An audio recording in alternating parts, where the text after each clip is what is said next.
का पिलर जिसको मैं बोलता हूँ पार्ट थर्ड, फंडामेंटल राइट्स, जिसके बिना डेमोक्रेसी जो वो बिल्कुल ही ज़ीरो है। तो फंडामेंटल राइट आर्टिकल आपकी 12 से शुरू हो जाते हैं, ये पार्ट थर्ड में पाए जाते हैं। देखिए सबसे पहले मैं आपको बता दूं कि 12 आर्टिकल जो आपका ये जनरल डेफिनेशंस के बारे में बात करेगा कि क्या डेफिनेशन है आर्टिकल राइट्स वगैरह होते क्या हैं।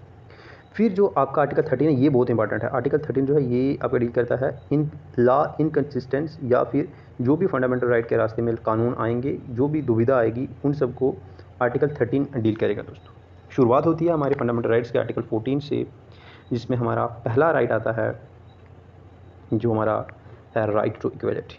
राइट टू इक्वलिटी हमारा पहला राइट है दोस्तों। इसमें देख सकते हैं कि आर्टिकल 14 जो है वो बोलता है इक्वलिटी बिफोर लॉ, मतलब कि कानून की नज़र में दोस्तों सब के सब लोग जो हैं वो बराबर हैं। कानून जो है वो बिल्कुल किसी कोई पक्षपात नहीं करेगा। Everyone is equal in the eyes of law, कानून की नज़र में सब बराबर हैं, ये आर्टिकल 14 बोलता है। किसी तरह का कोई भेदभाव नहीं होगा, कोई डिस्क्रिमिनेशन नहीं होगी, ये आर्टिकल 15 बोलता है। डिस्क्रिमिनेशन को रोकता है धर्म के नाम पर, जात के नाम पर, जेंडर के नाम पर, किस एरिया में पैदा हुए हैं उसके नाम पर कोई आपके साथ भेदभाव नहीं कर पाएगा, ये आर्टिकल 15 हमारा बात करता है। आर्टिकल 16 के बारे में अगर मैं बोलूँ तो ये अपॉर्चुनिटीज़, बराबर अपॉर्चुनिटीज़ देने की बात करता है। इक्वल अपॉर्चुनिटीज़ सबको मिलेंगी, पब्लिक एम्प्लॉयमेंट में सबको बराबर अपॉर्चुनिटीज़ मिलेंगी, आर्टिकल 16 बोलता है। 17 बोलता है कि अनटचेबिलिटी नहीं होनी चाहिए। और 18 जो है ये टाइटल को अबॉलिश करने की बात करता है कि आपको मिलिट्री के टाइटल छोड़ करके बाकी किसी तरह के भी टाइटल जो हैं वो नहीं दिए जाएंगे, ये आर्टिकल 18 यहाँ पर बात करता है। देन आपका आ जाता है इक्वलिटी, पहला था कहना जाता है right to freedom. Right to freedom जो है ये आर्टिकल 19 से शुरू होता है और आपका 22 तक चलता है। इसमें क्या क्या यहाँ पे बात की गई है। सबसे पहले आर्टिकल 19 की बात करें हम तो ये प्रोटेक्शन देता है rights regarding the freedom of speech. Freedom of speech की बात जो है वो 19 में की गई। इसमें 6 फ्रीडम्स दिए गए हैं आपको, वो हम डिटेल में अलग से डिस्कस करेंगे जब हम महज फंडामेंटल राइट्स के टॉपिक को पढ़ेंगे तब। आर्टिकल 20 जो है ये कन्विक्शन में हमें प्रोटेक्शन देता है। ऑफेंस अगर आप कोई कर लोगे कोई भी तो उसमें हमें प्रोटेक्शन प्रोवाइड करता है। देन आर्टिकल 21 जो है ये आप देख सकते हैं कि राइट टू लाइफ जो है आर्टिकल 21 में पर्सनल प्रॉपर्टी और लाइफ का जो प्रोटेक्शन है वो हमें आर्टिकल 21 देता है। देन आर्टिकल 22 जो हमारा वो हमें देता है प्रोटेक्शन अगेंस्ट अरेस्ट। अरेस्ट कोई भी पर्सन हो गया तो जैसे हम बोलते हैं कि 24 घंटे के अंदर अंदर उसको जुडिशरी के सामने पेश करना है, तो वो सारी बातें आपका आर्टिकल 22 करता है। अब ये जो आर्टिकल 21A है हमारा, ये अमेंडमेंट के थ्रू लाया गया है, राइट टू एजुकेशन। अभी क्योंकि इसके आगे देख सकते हैं ए लगा हुआ, इसलिए हमें पता चलता है यहाँ से ये अमेंडमेंट के थ्रू आया, तो ये एजुकेशन के बारे में बात करता है। आगे अगर हम चलें, राइट अगेंस्ट एक्सप्लॉयटेशन बहुत इंपॉर्टेंट राइट है। आर्टिकल 23 जो है हमारा वो 24, दो आर्टिकल्स हैं इसमें।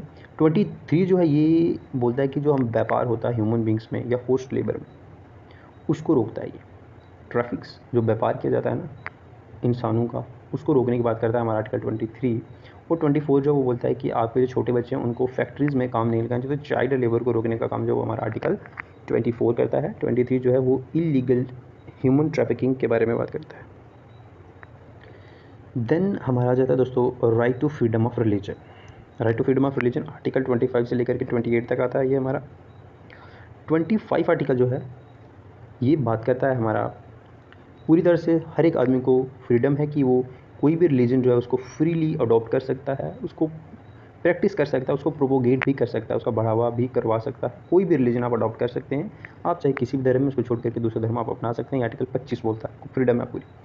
आर्टिकल 26 जो है ये हमारी बात करता है कि आप अपने रिलीजियस अफेयर्स को पूरी तरह से मैनेज कर सकते हैं, आपको कोई रोक नहीं सकता, आप अपना कोई भी रिलीजन का काम कर सकते हैं। आर्टिकल 27 जो है वो बात करता है कि फ्रीडम है पेमेंट ऑफ टैक्सेस के लिए।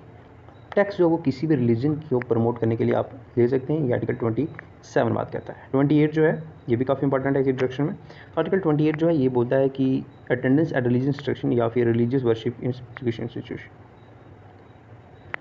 तो यहाँ पर आप देख सकते हैं कि कोई भी अगर रिलीजियस इंस्ट्रक्शन है या रिलीजियस वर्शिप है उसको आप देख सकते हैं एजुकेशन इंस्टीट्यूशन में नहीं दिया जाएगा। देन आता है आपका cultural and educational rights. Article 29 से लेकर के 31 तक था। 31 आर्टिकल जो उसको डिलीट कर दिया गया, इसमें टू प्रॉपर्टी हुआ करता था, बताएंगे हम आगे डिस्कस करेंगे इसको भी।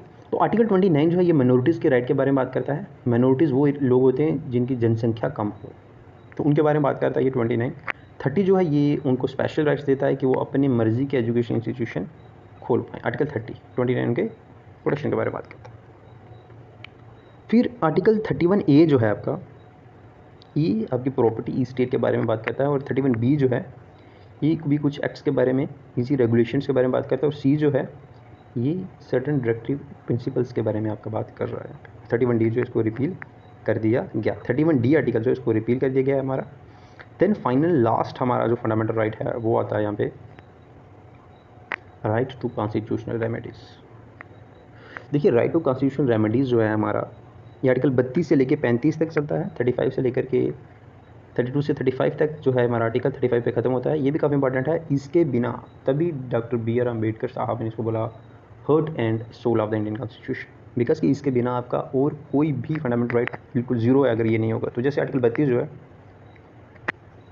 ये इससे डील करेगा, फिर इसमें रीड्स आती हैं वो हम अलग से डिस्कस करेंगे। आर्टिकल 32A को रिपील कर दिया गया। आर्टिकल 33 जो है ये पावर देता है पार्लियामेंट को कि ये क्या पावर कर सकता है पार्लियामेंट आपका, कि फोर्सेस को लेकर के फंडामेंटल राइट में तब्दीलियाँ कर सकता है, जो भी हमारी फोर्सेस हैं उनको लेकर के।